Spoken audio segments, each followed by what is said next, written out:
मेरे बुक आते हैं तो जाएंगे। मैं आप लोगों के सामने एक छोटी सी तकरीर पेश करना चाहता हूँ जिसका उन्वान है जन्नत।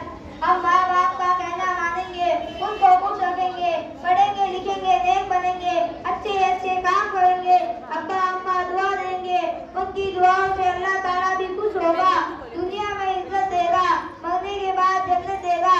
जन्नत में ऊंचे ऊंचे महल मिलेंगे, वह महल खूब सजे होंगे।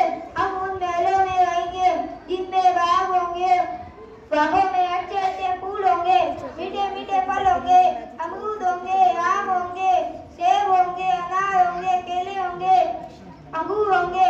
जो चीज हम चाहेंगे वह भी मिलेगी और भी मजे से खाएंगे, चैन करेंगे।